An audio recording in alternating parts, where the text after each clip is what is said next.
Hey there, cats and kitties. I am the Blues Man, Johnny Blues, coming at you live to talk about episode 1 of the anime series Blend S. It kind of, kind of reminded me from right out of the gate of a couple of anime that I really enjoyed and was watching, a little while ago. Gabrielle Dropout in parts and Hinako Note. Like, I don't know if you guys out there have watched either of these. I know a few of you who have watched my videos and such like that. I was covering Gabrielle Dropout.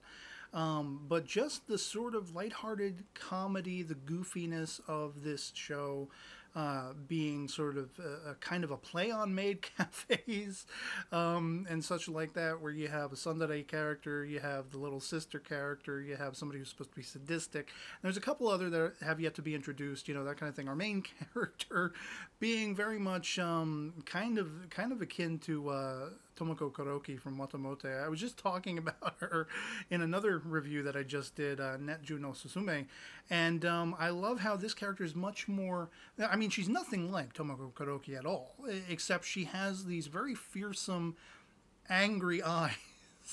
She's for all intents and purposes kawaii until the sun goes down, and she's very cute. She's very adorable. She's almost, you would think she would be the little sister character and such like that, but she's seeking employment. She's without a job, and I was a little confused at first. She wants to get sort of locked down to a job, but she wants to travel and be educated abroad.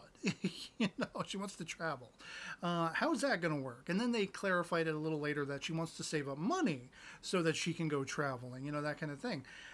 So she's heartbroken. She wants to do this herself. Her mother or elder sister, I wasn't exactly sure, is telling her, why don't you go to dad and talk to him and that kind of thing. Feel it out. See if he can maybe give you a helping hand monetarily. And she doesn't want to do that. She wants to be independent and do this of her own accord. And so she runs into this guy going out for a job interview, which she's subsequently late to because the trains, the subway is late or whatever it is. And so it's hilarious that she runs into this guy, and both of them are like warmed to each other in just a fleeting glimpse between them. Of course, she's nervous, and this makes her that much more adorable to him. And both of them leave the scene like, oh, it's going to be a great day because I ran into somebody so cute, so gobsmacking with their attractiveness and everything. And so she gets immediately shot down. With the job interview she goes to, she ended up wearing glasses to hide her fearsome eyes. Reminds me of the 12th Doctor from Doctor Who. The eyebrows are always angry. And so the same goes for this character. She ends up standing in front of like this particular cafe, that is the cafe of the show. And she's looking at her reflection in the mirror, or the mirrored windows, going like, stretching her face. And the chick inside and one of the guys inside are like watching this. The manager guy, or cafe runner, store manager, is watching this perplexed, but he is immediately head over heels smitten. And am I wrong, or is this the same guy from the subway platform? The blonde guy. I wasn't sure. They didn't come out and say explicitly that, oh, they're being reunited. But he did say something like, oh, this is somebody I've been looking for all my life, or something like that. So I don't know if he meant, oh, I've been looking for her ever since I saw her earlier in the day, or if it just, he just happens to look like the other guy. I don't know. But he immediately professes his love for her. And I laughed out loud a few times with his reactions to things, and the other cook in the kitchen and the blonde chick. Again, it's a show that I haven't learned all the names as yet, but both of them are beating the hell out of him for being an idiot because he's not working. He's too smitten with our main girl and everything. And so he's like, can I hire you? Can I give you a job as sort of a precondition to our eventually dating and marrying and having kids and everything, and which is completely outlandish, but because they actually appreciate her look and they're not scared by her eyes, she's like, I guess I'll take it. This is all I got. And I was dying over that too, because like here she is, and she turns it on and off like a light switch.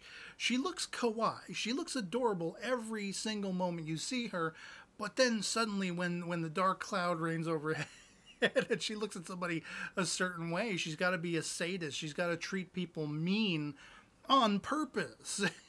You know, she's so afraid to do it, but she does it so skillfully. These two nerds come in, these two, like, you know, I don't know whether they're otaku or not, but they're immediately sort of like, you know, while she's nervous and shaking, they're nervous.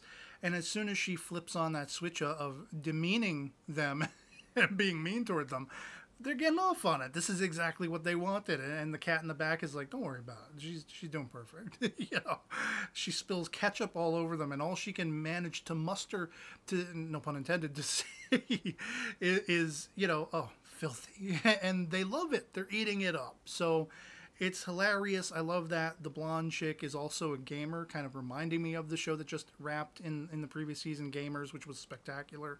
And, you know, she's like, she just steals the guy's handheld, like Nintendo DS or whatever it is, and logs him in, gets him hooked up online, and then friends, you know, her account to his, because they're annoying and not being able to understand how to do that at the cafe table. Rather than ordering, she put a whole plate of spaghetti down for him. Whose spaghetti was that? Is there somebody else sitting in, you know, like and then how about the main cat is Italian? He's blonde and he's Italian. Shokugeki no Soma, anyone? Aldini is one of the Aldini's cousins running this joint, you know? Are we going to see Soma Yukihira show up at some point? I could only hope, you know. But I mean, as first episodes goes, this was actually pretty hilarious. I was laughing, you know, no end from beginning to end. And I don't think this is going to be a contender for episodic review coverage, at least in video format. It is probably more likely something I will be writing up, doing written reviews over on my Facebook account. It's a personal account. You can feel free to friend me over there if you so desire. If not, no problem whatsoever. But just so you know, any anime that I'm not covering in video discussions, I tend to write up over there that I might be watching.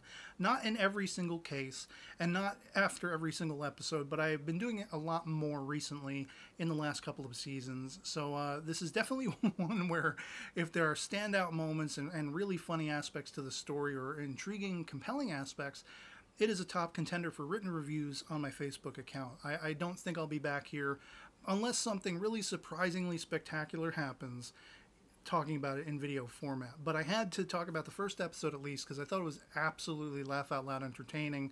The whole premise of going to one of these niche cafes and purposely being treated like dirt, or you got the little girl who comes in toward the end, you know, who's actually a college student, but she's the little sister for that, you know, particular clientele and everything. And you got the tsundere girl who's also the gamer, and then just this really adorable kawaii main character who also can turn on the mean like nobody's business. It's just, there's something perfect about that equation.